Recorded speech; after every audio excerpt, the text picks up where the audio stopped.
Hey, how's it going? So today, or well, for this one today, I plan to release another one later if nothing else goes wrong. So, hey, how's it going? Better for you, I hope, than it has for me lately. I mean, I have to qualify this, but because I don't have like really wrong things going on in my life, but I just okay. First of all, I've been feeling like a cat before an earthquake for weeks, and it's very uncomfortable. I don't know if that translates well, but how about like having a low level electrical shock all the time?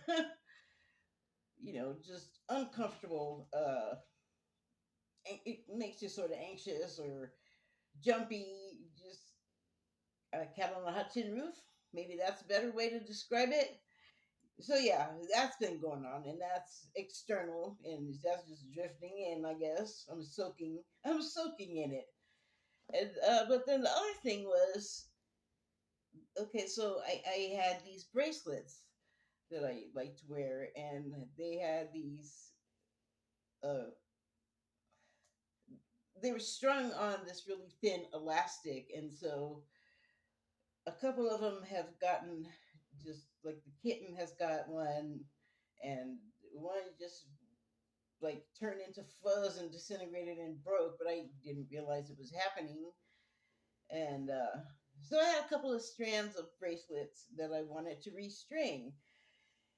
And because of what happened when I was 26 and I got paralyzed for a year on my left side, I just don't have great motor control, especially on that side in my hands, which has precluded me from completing my life plan that I had before I got sick. What I'm saying is they're not good at minute detail work, but I have like the necessary things to do the beating, and you know, it was hard and it took a long time.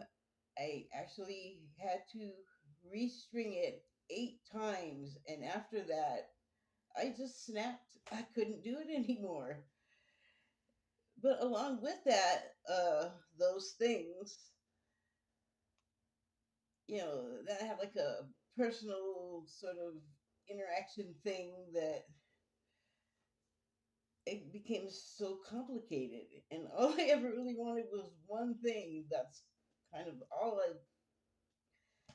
It's, I thought it was clear that that was what I wanted, and it just became so complicated and about so many things, and went on for so long, and I had to, learn to have patience. And finally, something happened again that, like I said, it's been happening over three years, and there's just been more conversation back and forth, not much in person stuff. So it was like this really long investment, which I was fine with because even for something superficial, I don't want it to be garbage. But it hasn't been working like over and over. And today it was like, gee, everything just does not want to go right. It's not, the story has a better ending than you think. It sounds better than it sounds.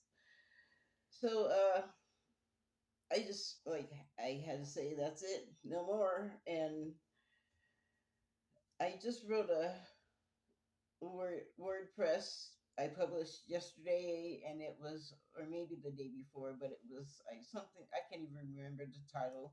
I can't even remember the title properly, but it was something like taking a breath and thinking better of what you're gonna do.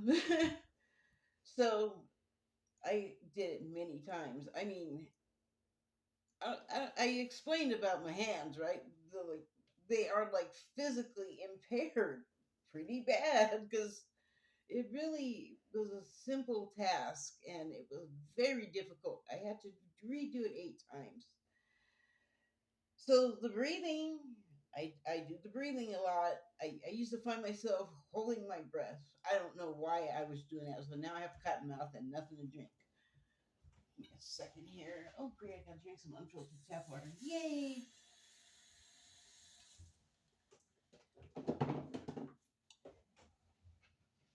And I have a temper. It's kind of hereditary. And one parent was out of control, unbridled, kind of the overall tone of the behavior of that parent. And the other was the responsible one, excuse me. And she had illness also. Great, hold on. Thank you for not opening. And she had, whoa, her taste in men was as bad as mine is. Like she just, success was hard for her. And I don't want to repeat the pattern. I was really am cognizant of wanting to go past that, like just stop doing it. And so it's just been really difficult to not lose my mind. And like I did, like I said, I snapped like the tray and the beads and everything took a flight, and the cats are freaked out, and I had to do some stress screaming. Thankfully, it didn't happen, or nothing happened this time, because I had to scream a couple of times, over the 8 restringing period, and no one called the cops to my door. But years ago, when I lived in another city here in this state, I was in my apartment and it's the middle of the day, and I was trying to change a tire on my bicycle, and it was really tight fitting, and I had levers and everything, and I'm doing like parkour, gymnastics, anything to get the right leverage to try to get this tire off. And after like an hour, and you get nicks on your knuckles, and you don't get purchase on whatever you're trying to hold on to, and your hand flies away, and you bash your hand into the part of metal that's sharp or whatever it was. It was just super frustrating. And I finally stress yelled, a couple of deep, "Ah!" but really loud. And middle of the day, 2, 3 o'clock, and one of my neighbors called the cops on me. And the guy came to my door of my studio apartment, so room, closet, kitchen, bathroom, everything visible. What's going on in here? I bicycle with sitting there with a wheel off it, tools, wheel, inner tube in a box, all this stuff, evident of what I was doing, right? So what's going on in here? You alone? Yeah, it's a studio apartment. You don't get smart or something like that. Sorry, I mean, what would you say in the situation? The doors to like the door of the closet was open, the kitchen didn't have a door, the bathroom door was cracked open. You can see. Are you alone? Yes. Are you sure you're alone? I'm like, help yourself and take a look. And he did. Even though everything was just open, it wasn't like maybe the closet somebody could have been hiding, but and this after I explained to him what happened and why I was yelling. He didn't want to accept that as the real reason. Like he fully thought I was lying. And I think he thought I was like abusing someone, because the lady thought he said the lady thought I was getting beat up, but that didn't seem to be, I don't know, it was just a weird situation. And I told him what was happening, and when he left, finally not able to find anything, you know, other than what I had said, I said, "Do you think?" He says, "Oh, well, stop yelling. It's a noise complaint." And I didn't even say it's the middle of the day. I've played music. I know when you can make noise, like loud live music, bands in like backyards and houses.